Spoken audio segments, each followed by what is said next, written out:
Hey, what's up, everybody? It is March 11th, 2022, a Tuesday. It's me, TJ, co host of the Now Mind You Pod, back again with a review of Tokyo Revengers Chapter 246. Tokyo Revengers, of course, by author Ken Wakui. This chapter is titled Giant Killing. Now, as always, I always like to start with the previous chapter's last panel. And now, with that same resolution, I'll get to Mikey, says a confident Takemichi as Mikey looks on, having regained his cold composure. Now, what had happened was Takemichi just sent Kakucho flying towards Mikey, right? He regained some of his self-confidence. He basically found found the confidence he had as a child, and it manifested with him refusing to, for one, get knocked out by Kakucho, but for two, sending a punch that basically, as we see in this chapter, put everything on pause, right? We open up with the immediate aftermath of that punch heard around the old cargo bay area, right? Kakucho is not unconscious, but he's speechless. We literally open up on him, eyes open, just not saying a word.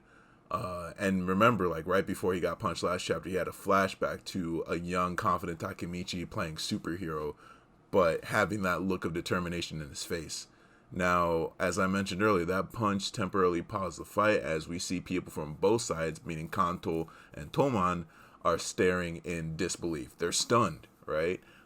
As expected, though, like we talked about last review, right? The momentum from this punch has a ripple effect and essentially buffs up everyone in Toman. And when I mean buff, again, think back to Overwatch, Lucio's special, right? His ultimate ends up buffing everyone. So everybody's getting high off of this, right? So we see they basically, everyone in Toman does not want to get left behind. They immediately get to work.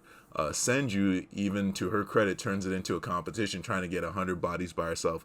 Very old school way of announcing it too. Reminded me like low-key like a samurai, the way she phrased it, right? Kawaragi Senju, right? Out to get 100 bodies on her own.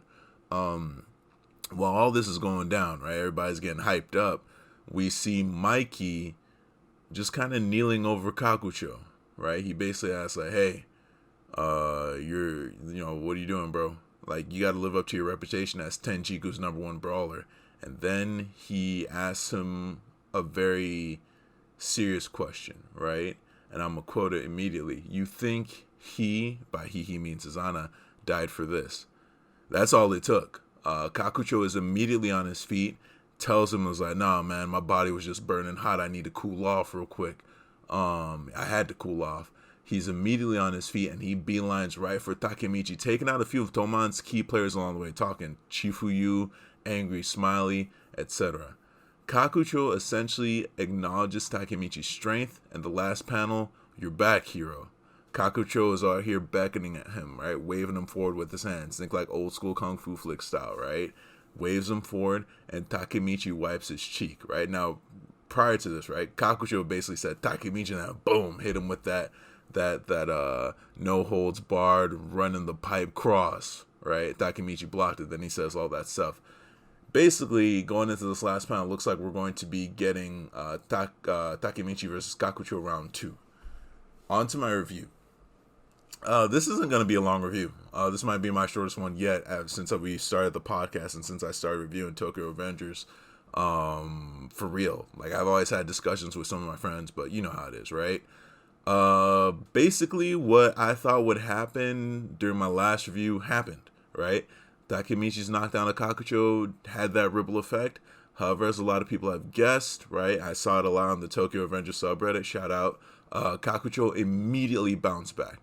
I found it interesting that on the Kanto side, Haitani-ran, Mochizuki, and Harucio showed the most disbelief. I'm surprised by Mochi and Ran because they've been at quite a few, if not all, the key events. Think like Valhalla, think Tenjiku, just to name a few.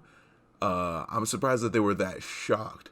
I mean, granted, there was an equal amount of people shocked on the Toman side too, but getting back to Kanto, it's like, they could have put 2 and 2 together, right? They could have added it all up and be like, all right, he's probably not going to be that crybaby anymore.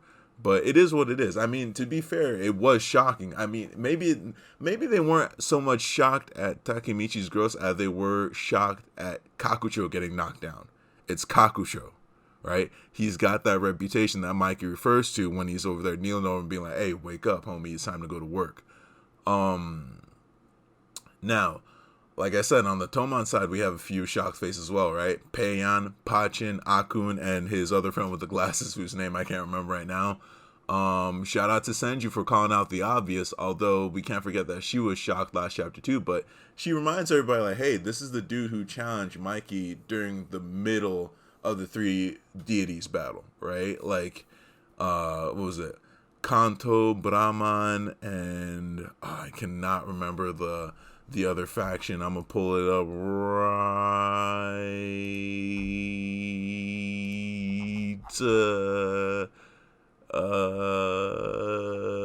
I guess I'm not pulling it up right now. But yeah, and basically like South's, right?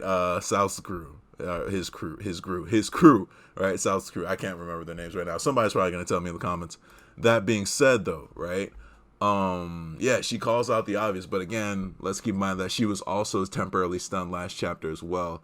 But yeah, everybody got buffed up. There's not much to comment on story-wise. If anything, it's like there was action, but there wasn't action.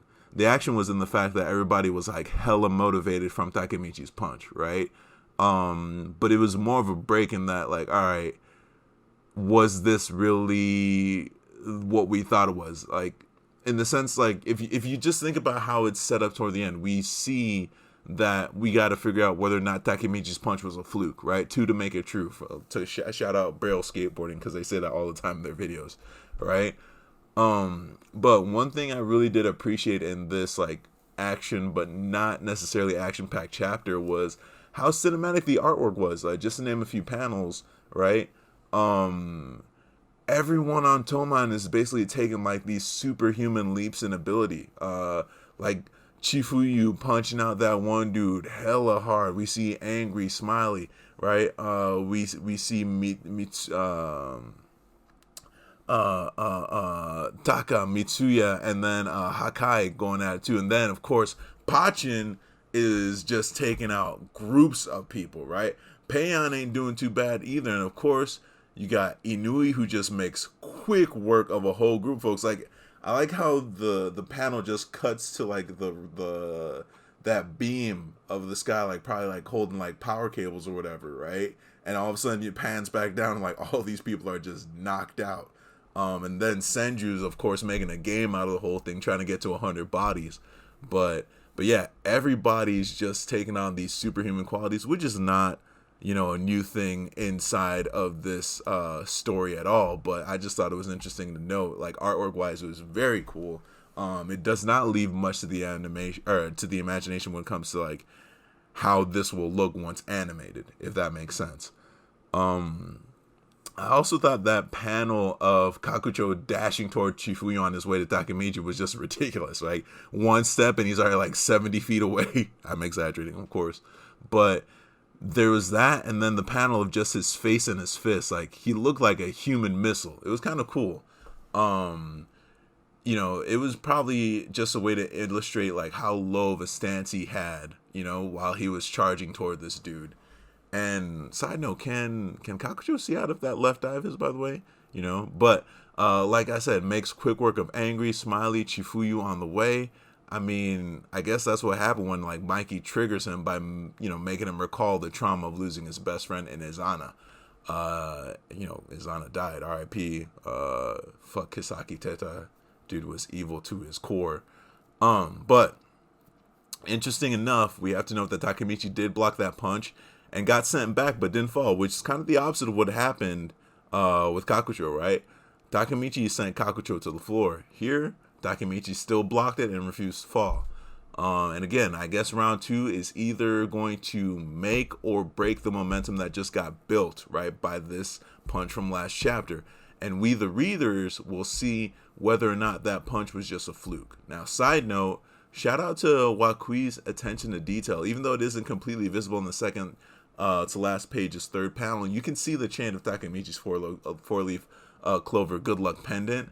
And shout out to all the brawling in the background. It's like every panel where there was a fight, if you look in the background, you can see other characters fighting on the Kanto and Toman sides, which is like a good amount of detail. Again, like nothing was truly missed artwork-wise in this chapter. This chapter was like hella animated, and it's 2D, but it feels super animated. My prediction / questions, I had a few from last review that I'm gonna bring up again here, but obviously still we're not gonna get Takemichi versus Mikey anytime soon until he gets past Kakucho, and that's, you know, if Kakucho's the only one he has to get past, right? There are still quite a few execs on the Kanto side that might need to be reckoned with. I still want to see some more pairing off, and I don't know why I didn't think of this last review, but I would like to see Senju versus Harucio, especially when they retconned Mikey's past and they brought in like Senju, Harucio, and their older brother with like Sano Shinichiro too. Like,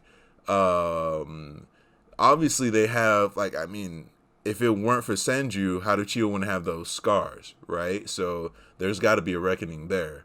And then another one I had from last week, I feel like even though we have this big momentum shift and now we're trying to see if it's not a fluke, things might need to get bounced story-wise. Maybe this is it, right? But Toman's got to take some type of L. That being said, I wonder once again if reinforcements are going to come in the form of any leftover Black Dragons. Again, we cannot forget how much emphasis was placed on Takemichi, who was the last leader of the Black Dragons, mind you, and also who resembles Sano Shinichiro the most. It was mentioned throughout the series. We got to know what's up there. And of course, what's going on with Hanma? You know, just putting that out there because Lord knows what he's up to, but he's a problem and we cannot forget him. Just keep him in mind. I don't have any theories yet, but just keep him in mind. That dude's probably got something up his sleeve. All in all, as usual, great chapter. I can't wait to hear everyone else's thoughts. And once again, shout out to the Tokyo Revengers subreddit.